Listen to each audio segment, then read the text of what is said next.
महाराज, महारानी एक शब्द मुझसे नहीं बोली। क्या मंत्री साहब, महारानी आपसे नहीं बोली है? नहीं महाराज। तो देखिए मंत्री साहब, महारानी के लिए तो किसी बात का कोई बात का कमी नहीं दिए है। हाँ, अब उससे बोलने वाला कौन है जो रूस करके बैठी है? महाराज, अगर प्रजाओं में इतनी हिम्मत नहीं कि महारानी को जुबान से अपने कोई शब्द बोल सके, अगर ऐसा किया होता तो उसका जीवा मैं कटवा लेता। फिर भी आप महाराज हैं, आपकी वो महारानी है, उनकी कहा आप सुन सकते हैं, आप जो कहेंगे वो महारानी मान सकती है। ठीक है मंत्री साहब, अभी मैं चलता हूँ। अब देखता हूँ जे कैसे कुंभ भवन में जाकर के महारानी बैठी है। महाराज आइए मेरे साथ, मैं दिखाता हूँ। चलिए आइए।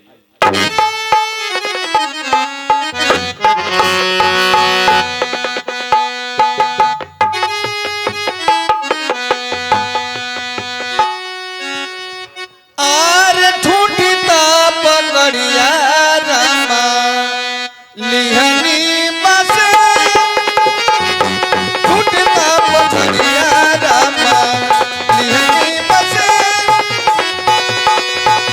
उठब उठ पामर पिया देखा न मुख मार, कादो निकटल सिए रामा अंगुरी के पार, ठूठता पकड़िया दैबा लिहनी बसे, ठूठता पकड़िया रामा लिहनी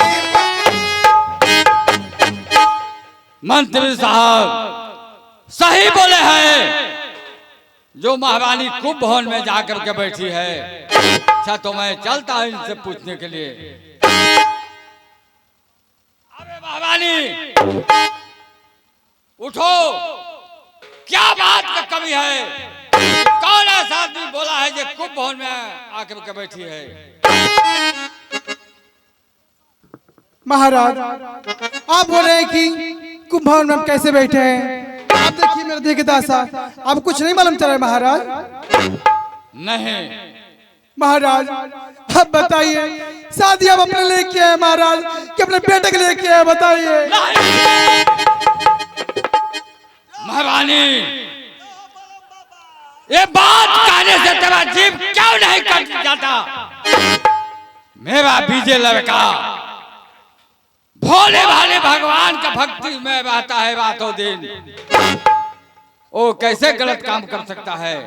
हाँ महाराज हम जानते हैं कि आप बीजे की बात को नहीं मानेंगे महाराज, पर देखिए हम आपका सबूत दिखा रहे हैं महाराज।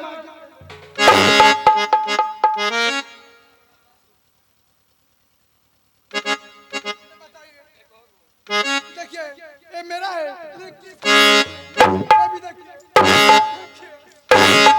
महाराज मैं तो लुट गई, बर्बाद हो गई महाराज। मैं कहीं कमाई नहीं रही महाराज, मैं काम मुंह दिखाऊंगी महाराज, अब मैं इस घर में नहीं रहूंगी महाराज। दुर्गा जी कहाँ बर्दाश्त हो तो अरे वो किया भोग कहने का जाते विजय ये तुमने क्या कर दिया? द्वारपाल विजय के बुलाओ। विजय बाबू दरबार में हाजिर हो, विजय बाबू दरबार में हाजिर हो।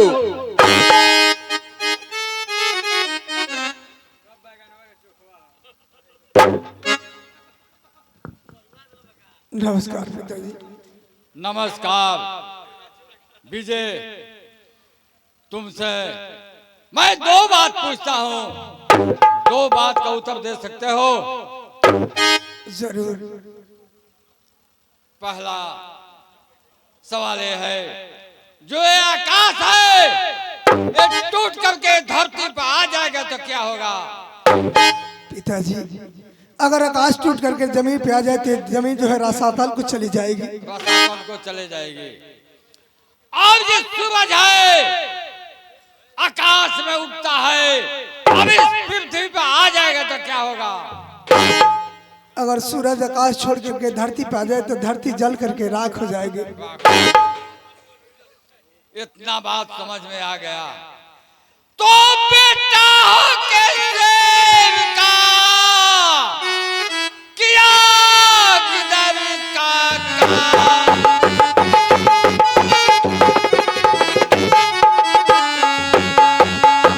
बेटा हो के सेव का किया किधर का काम। नाम डुबाया छतरी कुल का दिया दाग।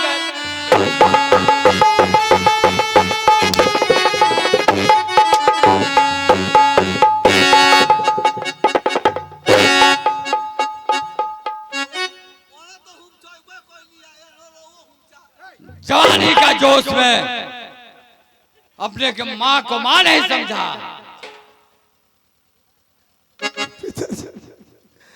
और खाना मांगे बहनी हो पिताजी माई के हो भावनावा।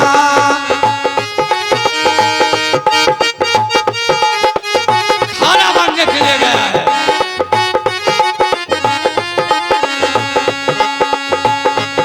वो खाना मांगे बहनी है पिताजी माई के हो भावनावा। जबरन बहिया धाके जबरन बहिया धाके खींचली रे पालनवा। कहाँ पाए जाके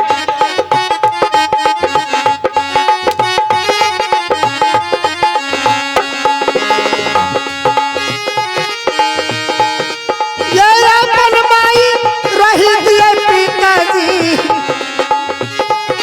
हो अपन माई रही दी हो पिताजी कुजी तर भावनावा।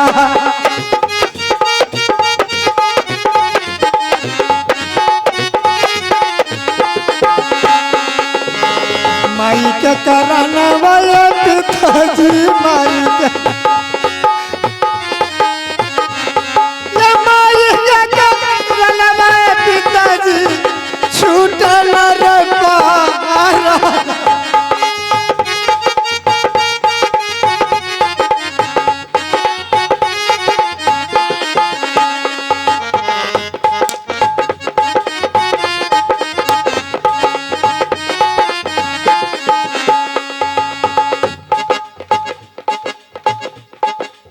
महारानी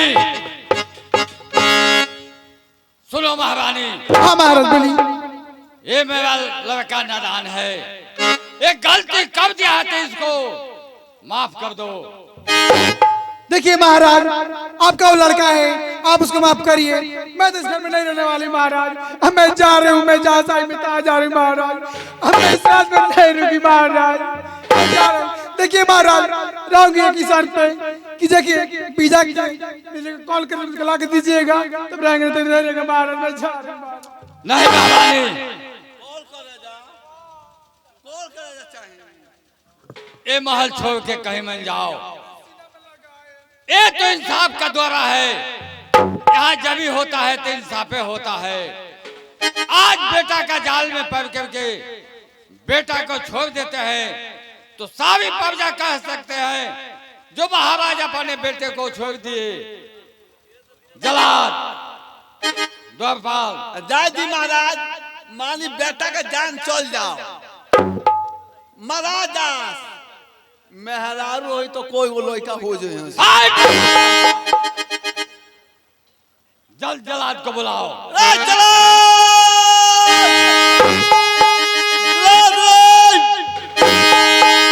सारे जलाद घिच घिच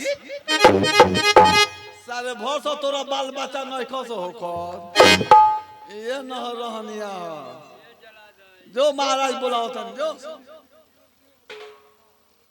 नमस्कार महाराज। नमस्कार। किस लिए बुलाए हैं? जलाद इसलिए मैं बुलाया हूँ। सामने देखते हो जो लड़का खड़ा है देख रहे हैं। इसको दोनों बाह बांध दो। अब ले जाओ घनघोर जंगल में, घनघोर जंगल में ले जा करके इसे जान से मार देना है। अब इसको कॉल कर्जा निकाल करके कचहरी में हाजिर कर देना है। ठीक है महाराज, आप जैसे कहेंगे वैसा ही होगा। अब एक बात है, यदि इस लड़का को छोड़ दिया तो तेरा बाल बच्चे के भाई भक्सी झुकवा देंगे, अब तुमको कत्ल कर देंगे। ठीक है महाराज, आप जाइए। लेकर के जाओ। सारे जलाल में बोकोट बोकोट मुआवेला ओए मेरे सारे जलाल ए जलाल रे सारे हन्ने हन्ने तक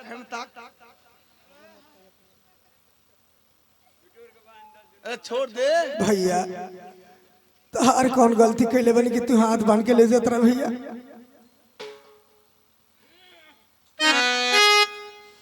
देखो महाराज का हुक्म है और महाराज का मैं नमक पानी खाया हूँ। अगर मैं तुम्हें छोड़ देता हूँ तो महाराज मेरे बाल बच्चे भक्सी झुकवा देंगे। ठीक है भैया चला।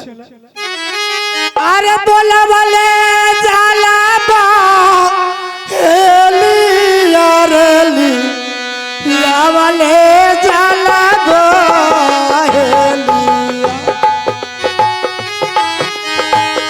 बोलावले जाला बा हेलिया बो लवले जाला बा हेलिया बाबा के नगरिया माई के नगरिया बहिना के नगरिया रे छोड़ावले जाला हेलिया माई के नगरिया बाबू के नगरिया बहिन के नगरिया छोड़वले जाला बहेलिया। तोरो को साफ कर दे रे सारे ते राज के नमक पानी खइले बाड़ी, राज के हमू नमक पानी खइले बानी। अरे छोड़ दे। छोड़ दे? हाँ ठीक है छोड़ देता हूँ। एक काम कर, मैं तुम्हारा ही कॉल कॉलेज ले जाकर महाराज को दे देता हूँ। अरे सारे तेरा सब बोरियार बड़े पटो के और रहते देवे है जी। छोड़ दे जान दे रे जाए कोनो पीला उला के चाहे बिलाल के जान मार के खोल के चल दे छोड़ दे सारे छोड़। एक बात बता, अगर घोड़ा घास से दोस्ती करेगा तो खाएगा क्या? हाँ तोरो तो बाल बच्चा बारस ए बाबे कुछ दे दो छोड़ देता छोड़ दे। भैया आज 3 दिन से खैले बिना हमारा हो गई, हमारे लायक कुछ नहीं खे। ना तो एकरो तो बाल बच्चा बारस ए पीला उला के जान मार दी, चाहे बिलाई लेके चाहे छखड़ पकड़ के जान मार दी, आ कॉल के काट के महाराज के हाजिर कर दी। तोरो जीव बाज जाए अम्बू बाबू भागियो जाए हैं। देखो इस गांव में चले जाओ और इस गांव में मेला लगा हुआ है, वहां से भीख दुख मांग के लाओ और मुझे दे दो, मैं तो तुम्हें छोड़ देता हूँ। ठीक बा भैया, जे भी बा भाई बहन पिता तुल्य लोग जे भी बा, अगर अपन बेटा समझ के हमारे के जान बच सकती कुछ न कुछ मदद कर दी तो जरूर हमारी जान बच जाई। कि कर दो मदद गरीबी की, तेरा सुख रहे परिवार, दिन दुखी को ठुकराओगे तो सब कुछ है बेकार। औलाद वालों फूलो फलो भैया तारा भाग में रहे जितना उतना बहुत मिल गई। ला भैया कुछ तोहरों के हो गई, कुछ हमरों के हो गई, हमरो रास्ते के खर्चा मिल गई भैया। है लेला अब हमरा के छोड़ दे, हम चल जाई। ठीक है जाओ, लेकिन इस राज को छोड़ करके दूसरे राज में चले जाओ, भैया ताकि महाराज को तुम्हारा परछाई तक भी ना पड़े। हम ऐसे बहुत दूर चल जाए भैया, तारा ऊपर कोनो आँच नहीं, तू जा भैया। ठीक है, जाओ तुम। अरे छूटी गई धारा वा दुआरा वा, छूटी गई इहोरा, छूटल धारवा दुआरवा, छूटल जलाई हो राज। छूटी गई धारा दुआरा वा, छूटी गई इहोरा, छूट गई बहिना के नगरिया, छूटी गई बहिना के नगरिया, चारू ओर लड़ू के जाना, छूटल जाला बहिना से संगतिया, चारू ओर लऊ के अन्हार। छूटल जाला बहिना से संगतिया, केहू नहीं लऊ के हमार। छूटल जाला घरवा दुआरवा, छूटल पूरा परिवार। छूटल जाला बहिना से संगतिया, चारू ओर लऊ के अन्हार। जलाद गया है बीजे के लेकर के, अभी तक ले उसका कौल कब्जा लेकर के नहीं आया।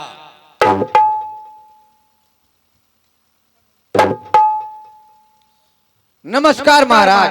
नमस्कार। लीजिए विजय का कॉल कलेजा। ठीक है महाराज, मैं चलता हूँ। जाओ जलाद।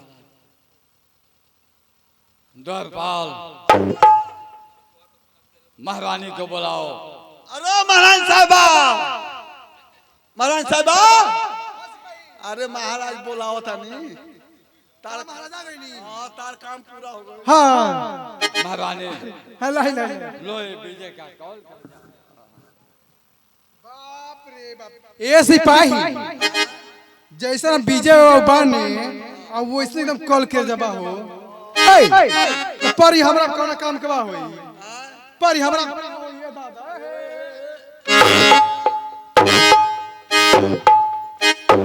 और करे ना ठंडाई। अरे हाय दादा, अब हमार हीरा जुड़ा गेले दादा। महाराज बोलो महारानी। महाराज रो बता, खाली सुहागरात रो बना करो फिर मेरा हर बेसा कोन बात नहीं के महाराज, एक रुआ काम कर पड़ी महाराज। और कौन सा काम? देखिए महाराज, रो सुहागरात रो बनाओ से मतलब बाटे। हाँ हाँ तो देखिए महाराज, है जितना सब रात पेट बाटे महाराज, वो हमारा नाव कर दी महाराज। अरे महारानी, हम अब तुम दो आदमी है। हाँ महाराज, तो ये राजपाट हमारा है चाहे तुम्हारा है, तो इसमें नाम से क्या करना है? अरे महाराज ऐसा कुछ कोई बात नहीं है महाराज। देखिए मेरा नाम कर दिए महाराज, आपके पास कागज रहेगा, आप जैसा बोलिएगा महाराज हम वैसा करेंगे महाराज। आप सुहार्थ मनाइए महाराज, कोई बात नहीं। सिपाही देखो कोर्ट से कागज लेकर आए हैं, महाराज को साइन ले लो इस पे।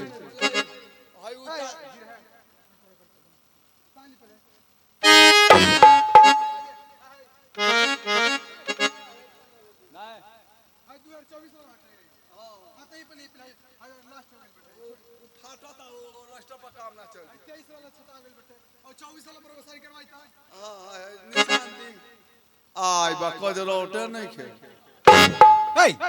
रे वो हर में सर का बरो हम कोही बराबर सब यहां काम चौपट करनी है दादा। मुंह में का जावता बा। हां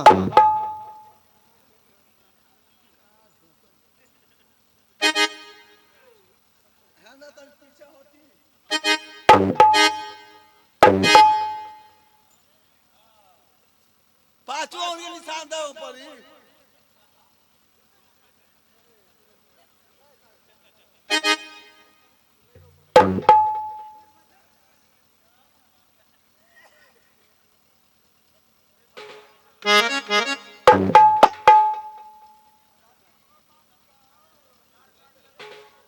ए सिपाही अच्छा से साइन लेना, अच्छा से छूटा ना पाए कोई। अरे को उंगली ना छूटी। अबे आधार कार्ड लियल बनी, वहाँ का लिंको में डालेगा फोड़ी।